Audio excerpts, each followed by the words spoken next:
June 11, 1982, South Atlantic Ocean, approximately 200 miles east of the Falkland Islands. HMS Alacrity, a Royal Navy Type 21 frigate, conducted patrol operations in waters contested during Britain's campaign to retake the Falklands from Argentine occupation.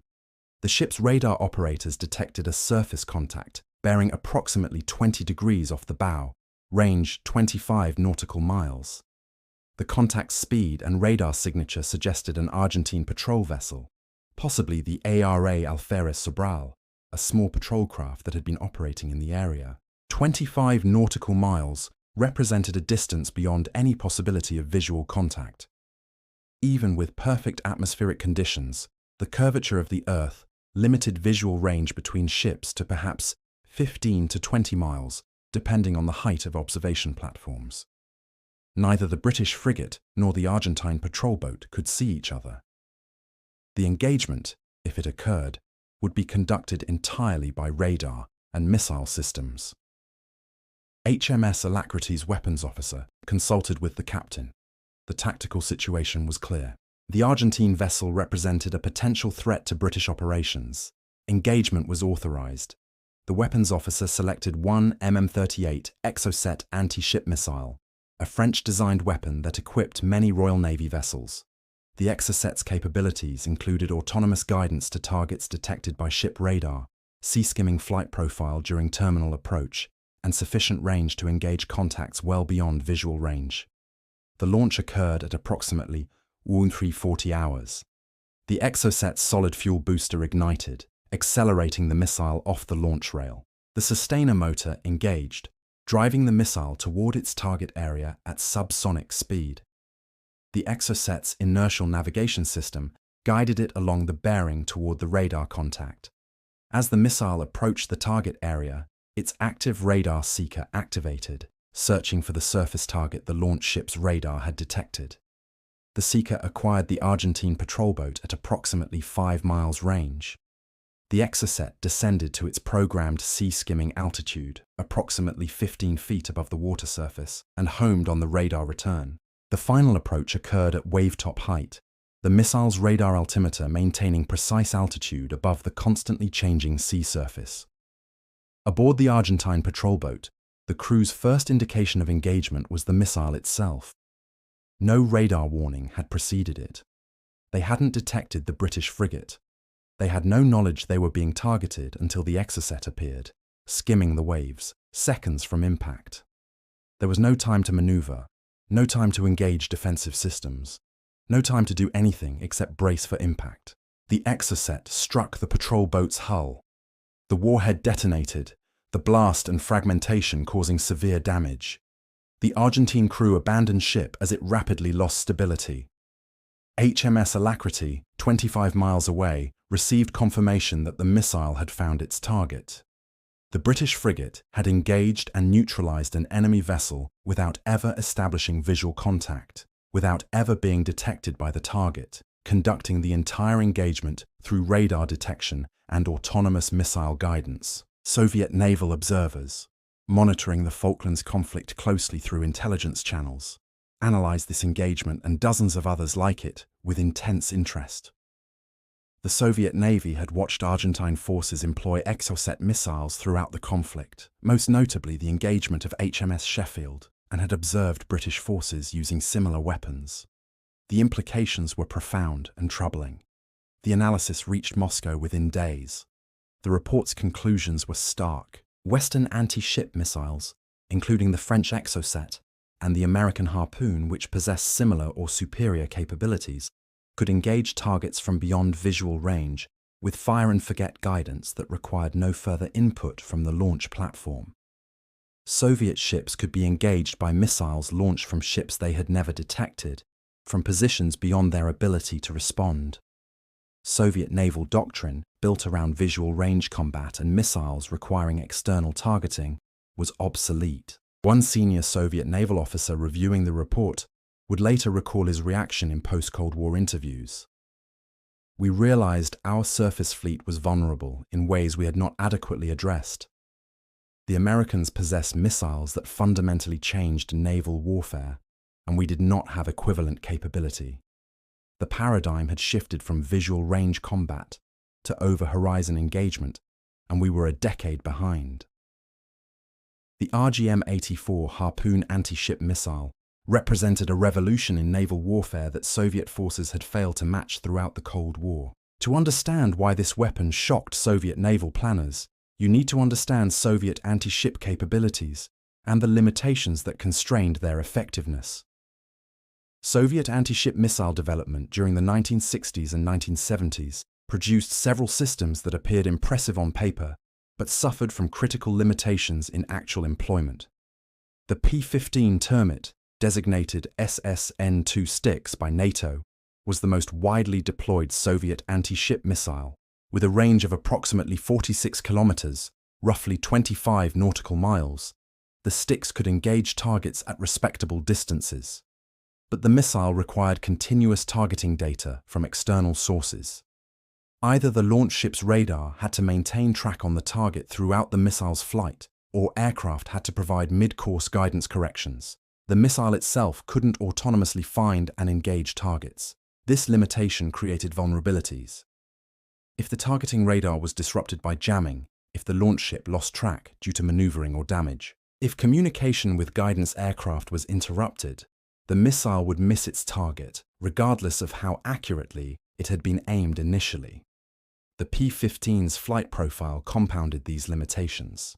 The missile flew at relatively high altitude during its approach, making it visible to target ship radar at considerable range.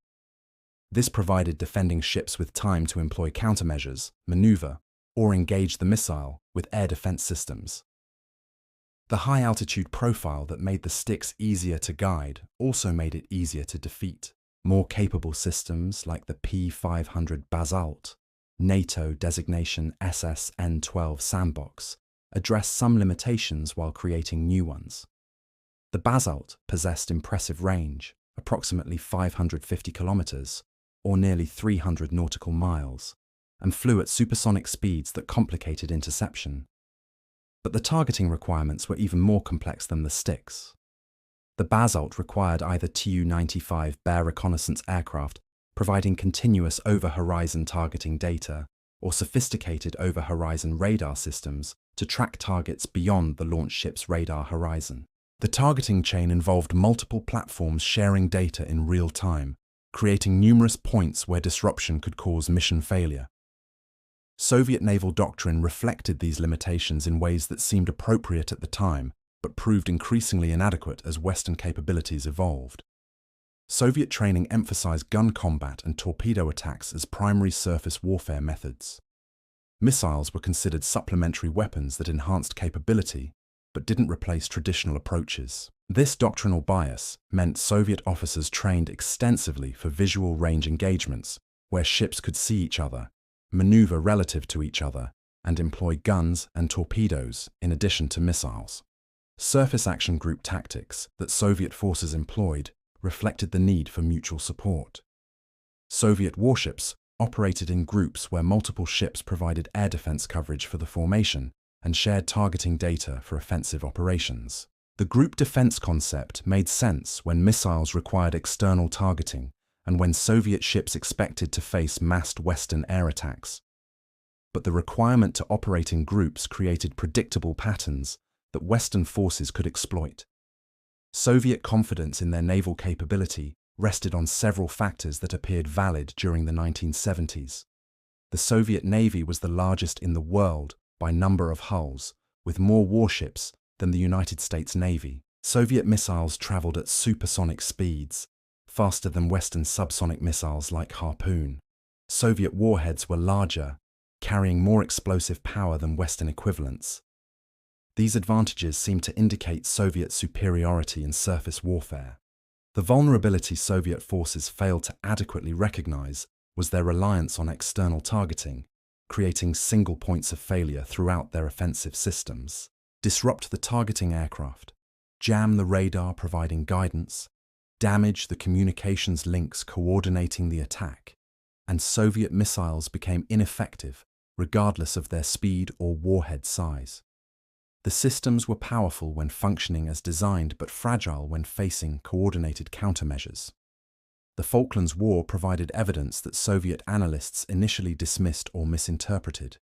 Exocet missiles had engaged British ships successfully, but Soviet observers attributed these successes to British ships lacking Soviet standard air defense capabilities. They noted that modern Soviet cruisers and destroyers possessed layered air defenses that would engage subsonic sea-skimming missiles more effectively than the British ships that had been hit. What Soviet analysts failed to fully appreciate was that the Western fire-and-forget guidance philosophy represented a fundamental advantage that speed and warhead size couldn't overcome.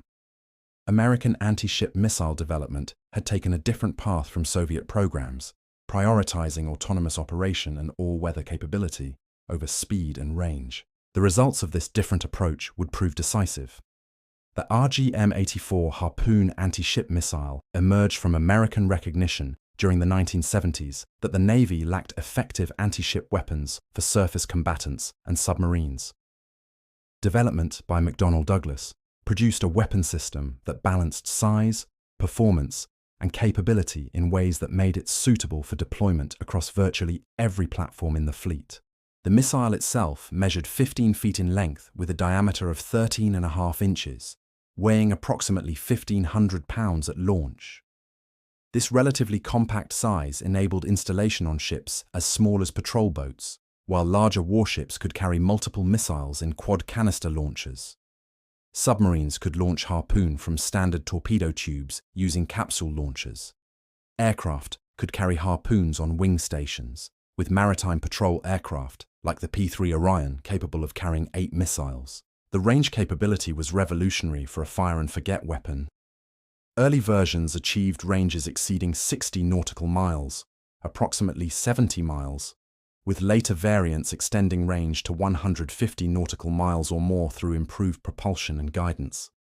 This meant Harpoon could engage targets well beyond the visual horizon, typically 15 to 20 nautical miles, depending on observation platform height, creating engagement opportunities where the launch platform remained undetected by the target. The guidance system represented the critical innovation that distinguished Harpoon from Soviet equivalents. The missile used inertial navigation during its mid-course phase, flying toward the target area based on initial targeting data provided at launch. As the missile approached the expected target location, its active radar seeker activated, searching the area ahead for the radar return from surface vessels. When the seeker detected a target matching the expected characteristics, the Harpoon homed autonomously on that return, requiring no further input from the launch platform. This fire-and-forget capability meant the launch ship or aircraft could maneuver immediately after launch, could even retreat from the engagement area, and the Harpoon would continue toward its target independently. The flight profile was designed to defeat Soviet air defense systems through a combination of tactics that exploited their limitations. During the mid-course phase, Harpoon flew at medium altitude, conserving fuel while covering distance to the target area. As the missile transitioned to terminal homing, it descended to sea-skimming altitude, approximately 6 to 15 feet above the water surface. A radar altimeter maintained this precise height above the constantly changing waves, adjusting the missile's altitude continuously to account for sea state. This sea-skimming approach kept the Harpoon below the radar horizon of Soviet warships until the final moments before impact, providing minimal warning time and complicating engagement by Soviet air defense systems designed primarily for threats at medium to high altitude. The warhead carried 500 pounds of penetrating blast fragmentation explosive. The design prioritized penetration of ship hulls, followed by internal detonation that would disable critical systems even if it didn't sink the target immediately. Naval warfare doctrine recognized that mission killing a warship, rendering it unable to continue operations even if it remained afloat, was often sufficient for tactical success. The Harpoon warhead was sized to achieve mission kills against all but the largest warships with high confidence. Propulsion came from a Teledyne CAE J402 CA400 turbojet engine, a small engine optimized for the cruise missile role. The subsonic speed, approximately Mach 0.85, was slower than Soviet supersonic missiles, But the combination of sea-skimming approach and autonomous guidance made speed less critical. Soviet supersonic missiles traveling at high altitude provided more warning time to defending ships than Harpoon's subsonic sea-skimming approach. The lower speed also contributed to longer range through better fuel efficiency and enabled the radar altimeter to function more effectively, maintaining precise altitude above rough seas. The development of over-horizon targeting capability was essential to Harpoon's effectiveness. Ship radar provided initial target detection and position for launch. But for targets beyond the radar horizon, typically 40 to 60 nautical miles depending on radar antenna height and target size, external sources provided targeting data. Maritime patrol aircraft, like the P-3 Orion, could detect surface contacts with their sophisticated radar systems and data link targeting information to ships preparing to launch Harpoons. Carrier-based S-3 Viking aircraft provided similar capability for carrier battle groups. Satellite reconnaissance supplemented these sources, providing strategic intelligence about enemy fleet positions and movements that enabled tactical planning for Harpoon employment. The advantages over Soviet systems were substantial. Autonomous operation meant Harpoon didn't require mid-course guidance updates, simplifying employment and reducing vulnerability to jamming or communication disruption.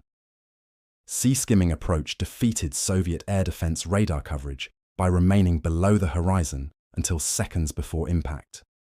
Reliability benefited from solid-state electronics that were more resistant to harsh marine environments than earlier vacuum tube systems. All-weather capability derived from the active radar seeker working in any visibility conditions, unlike earlier weapons that required visual targeting or television guidance. The cost per missile, approximately $720,000 in 1977, was expensive but justified by the capability provided. More importantly, the cost was affordable for mass deployment. By the early 1990s, production exceeded 7,500 missiles, with continuing production planned.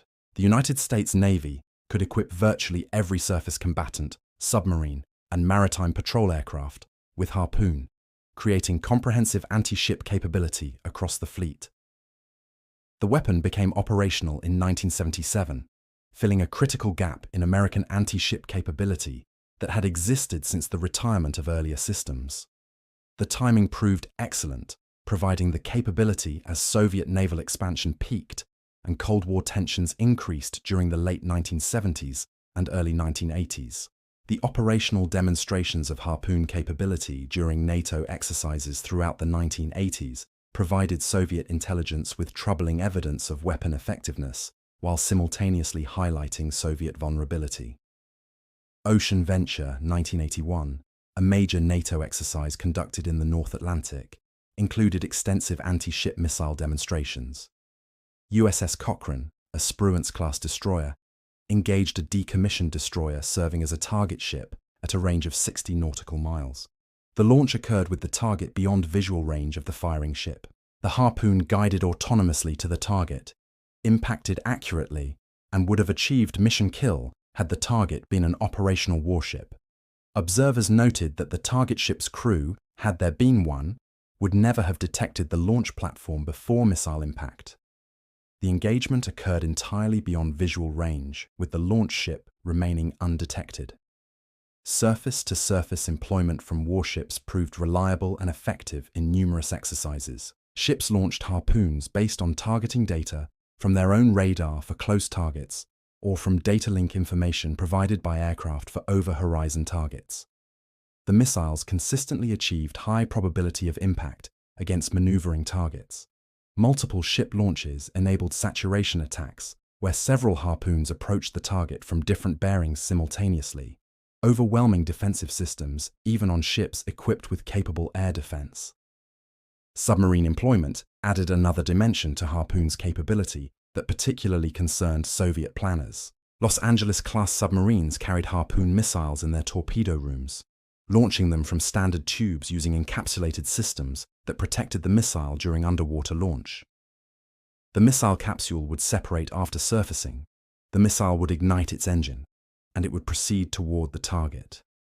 Enemy surface groups had no indication that a submarine was present, no warning that an engagement was imminent, until harpoons appeared approaching their ships. The psychological impact of knowing that submarines anywhere within 100 miles could engage without warning affected Soviet naval planning for surface operations. Air-launched variants provided perhaps the most flexible employment option. The RGM-84 Harpoon equipped P-3 Orion maritime patrol aircraft, with each aircraft capable of carrying 8 missiles. P-3s could patrol at extended ranges. From their bases detect Soviet surface action groups with their powerful radar systems, and engage them with multiple harpoons from standoff distances that kept the aircraft outside the effective range of most Soviet surface-to-air missiles. Fa-18 Hornets carried 2 harpoons on wing stations, providing carrier-based strike aircraft with anti-ship capability alongside their primary air-to-air and strike missions. Even land-based F-16s could employ Harpoon, creating threats from unexpected directions. Tactical employment doctrine emphasized coordinated attacks that exploited Harpoon's capabilities fully. Multiple ships launching Harpoons simultaneously created saturation attacks arriving at the target from multiple bearings within a compressed time frame. Soviet air defense systems, which typically could engage only 1 or 2 targets at a time, faced overwhelming numbers that exceeded their capability to respond. Aircraft could coordinate launches with surface ships, creating even larger saturation attacks. The fire and forget guidance meant coordination only required timing the launches properly. After that, the missiles operated autonomously, navigating to the target area and homing on targets without further input. Mediterranean operations by the United States 6th Fleet during the 1980s routinely demonstrated Harpoon capability in exercises simulating engagements with Soviet surface action groups. The exercises consistently showed high success rates against targets protected by simulated Soviet air defenses. The sea skimming profile proved difficult for defenders to engage effectively. The autonomous guidance meant that electronic warfare measures that might disrupt Soviet missiles had no effect on Harpoons already in flight.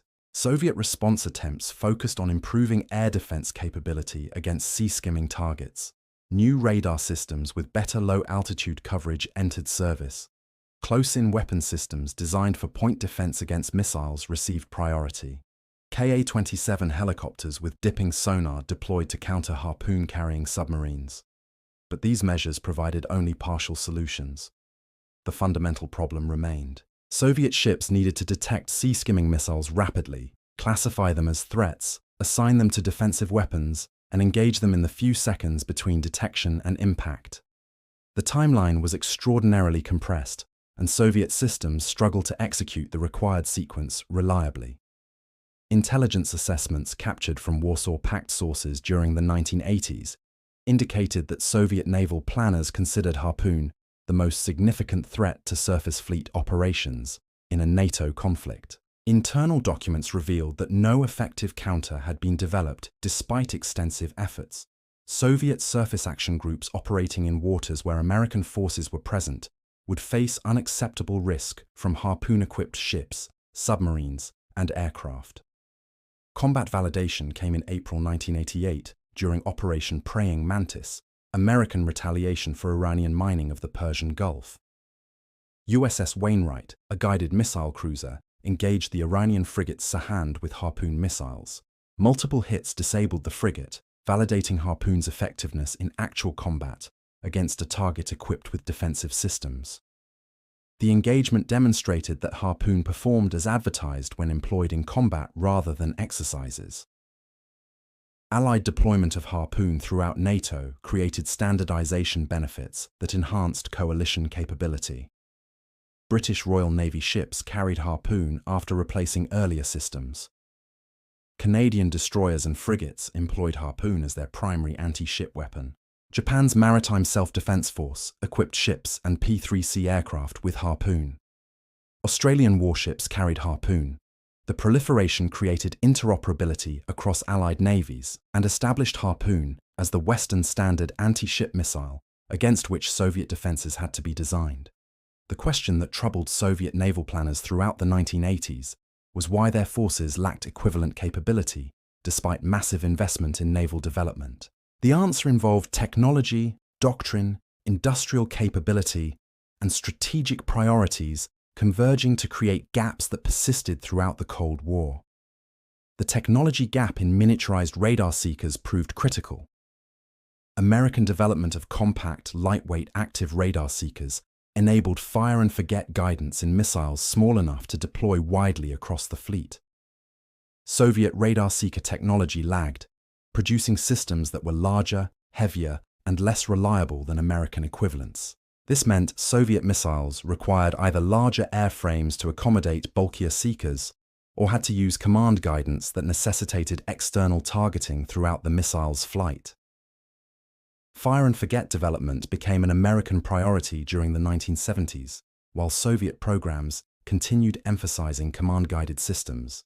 American doctrine prioritized autonomous operation because naval warfare analysis suggested that launch platforms needed to maneuver immediately after launching missiles to avoid counterfire. A ship or aircraft that had to maintain targeting data transmission throughout missile flight remained exposed to enemy engagement. Soviet doctrine accepted this exposure as necessary, focusing on improving command guidance links rather than developing autonomous systems that eliminated the requirement entirely. Doctrinal inertia within Soviet naval aviation and surface forces emphasized supersonic missiles as the solution to Western defenses. Soviet planners believed speed advantages would overcome other limitations. If missiles traveled fast enough, they reasoned, defending ships wouldn't have time to engage them, regardless of their flight profile or guidance method. This belief led to continued investment in increasingly sophisticated supersonic missiles, while sea-skimming technology received a lower priority.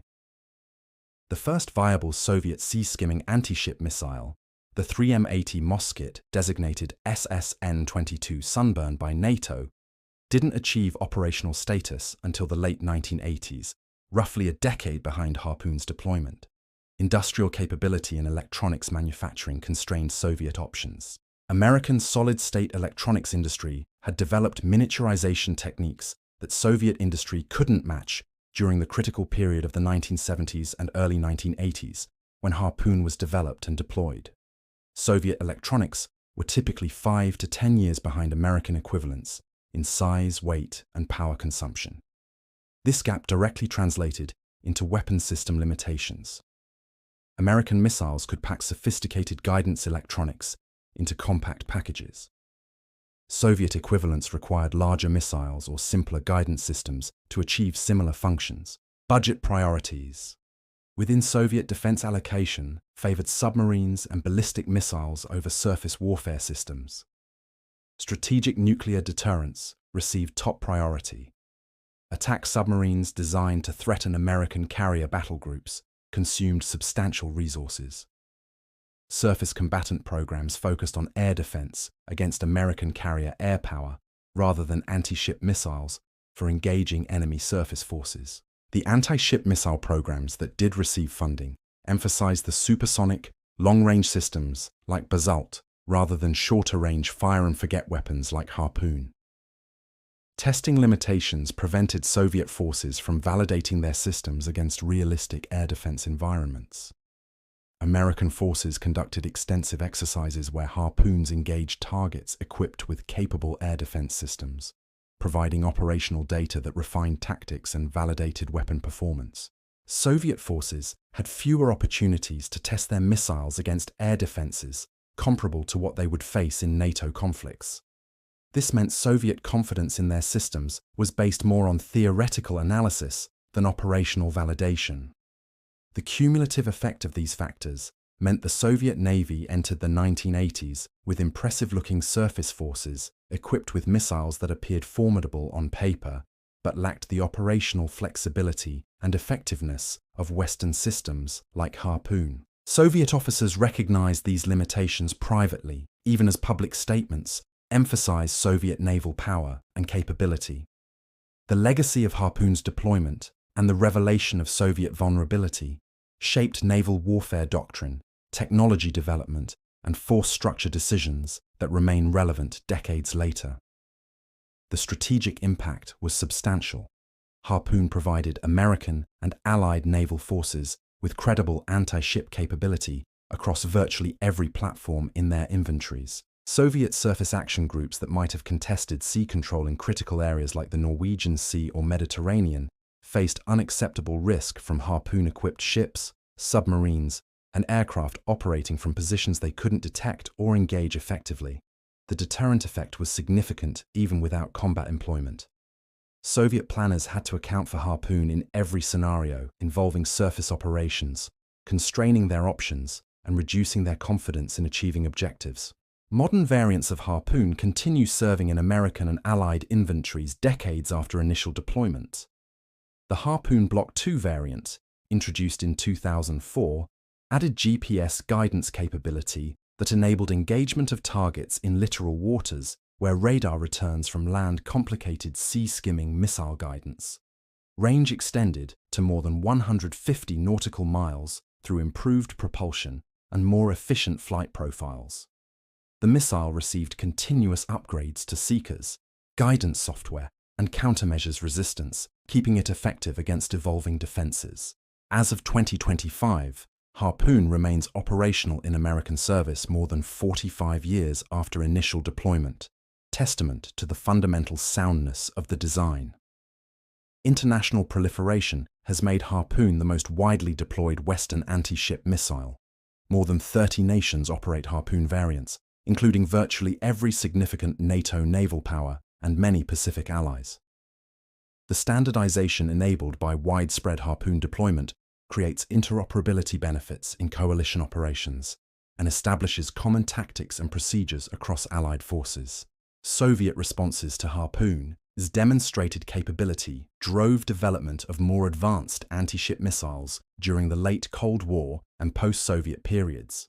The P-800 Onyx, designated SS-N-26 Strobile by NATO, combined supersonic speed with sea-skimming flight profiles, addressing the vulnerability that earlier high-altitude Soviet missiles suffered. But Onyx didn't achieve operational status until 2002, roughly 20 years after Harpoon had demonstrated the sea-skimming fire-and-forget concept. Post-Soviet Russian naval officers have acknowledged in various forums that capability gaps existed throughout the Cold War period and that Soviet surface forces would have been severely disadvantaged in any major naval conflict with NATO. Doctrine influence extended beyond simply adding a new weapon to inventories. Over-horizon engagement became standard assumption for surface warfare planning. Visual range surface combat, the traditional form of naval battle dating to sailing ship era, became obsolete in conflicts between modern naval forces. Ships equipped with systems like Harpoon could engage enemies beyond any possibility of visual detection, fundamentally changing tactical calculations. Soviet naval doctrine had to adapt to this reality, emphasizing air defense against sea skimmers and dispersal to complicate targeting rather than the concentrated surface action groups that earlier doctrine prescribed. The Falklands War, though not involving Harpoon directly, validated the fire-and-forget sea-skimming missile concept in actual combat. Exocet successes against British ships demonstrated that the concept worked as designed when employed operationally. The limitations British forces experienced in defending against Exocet informed improvements to defensive systems worldwide. The effectiveness drove worldwide procurement of Harpoon and similar systems as navies recognized that modern anti-ship capability required this type of weapon. June 11, 1982. HMS Alacrity launched an Exocet missile at an Argentine patrol boat 25 nautical miles distant beyond visual range. The engagement demonstrated what Soviet naval intelligence had feared since Harpoon's deployment 5 years earlier. Western anti-ship missiles could engage from positions where launch platforms remained undetected. Autonomous guidance eliminated vulnerability to jamming or communication disruption, and sea-skimming profiles provided minimal warning time for defenders. Soviet naval doctrine had emphasized gun combat, torpedo attacks, and missiles requiring continuous external guidance. They had built surface forces, optimized for visual range engagements, supported by sophisticated command and control systems that coordinated attack profiles. These forces were formidable, when operating as designed against opponents, using similar doctrine and comparable technology. What Soviet forces faced in potential conflicts with NATO was fundamentally different. American and Allied ships, submarines, and aircraft equipped with Harpoon missiles could engage from over the horizon with weapons that flew autonomously to their targets, skimming just above the waves where Soviet radar couldn't reliably detect them until seconds before impact. The paradigm had shifted from visual range battles, where ships saw each other maneuvered and engaged with guns and torpedoes, supplemented by missiles, to over-horizon engagements, where the first indication of enemy presence might be missiles appearing from beyond the horizon. Soviet ships were designed for naval warfare as it had been practiced since World War II. America brought missiles that engaged from over the horizon using fire-and-forget guidance, and Soviet ships never saw them coming until terminal approach provided mere seconds to respond. The technology gap, the doctrinal difference, and the operational flexibility Harpoon provided created advantages that Soviet forces couldn't overcome through their emphasis on speed and size. The Harpoon represented more than simply an effective weapons system. It represented a philosophy of naval warfare that prioritized autonomous operation, all-weather capability, and engagement from positions of advantage where launch platforms remained undetected. Soviet philosophy had emphasized different priorities, producing impressive-looking systems that suffered from fundamental limitations when facing Western capabilities. The result was a Cold War naval balance where surface combat would have heavily favored Western forces had conflict occurred. Soviet naval planners understood this privately, even as public statements maintained confidence. The recognition drove late Cold War and post-Soviet missile development, attempting to close gaps that had existed for decades. But throughout the period when Cold War tensions were highest, when naval forces from both sides operated in close proximity in contested waters, American and Allied forces possessed capabilities through systems like Harpoon that Soviet forces couldn't match. 50 years of naval warfare evolution had led to this point, and the point demonstrated that technology, properly applied with sound doctrine and widespread deployment, created decisive advantages that numbers and alternative approaches couldn't overcome.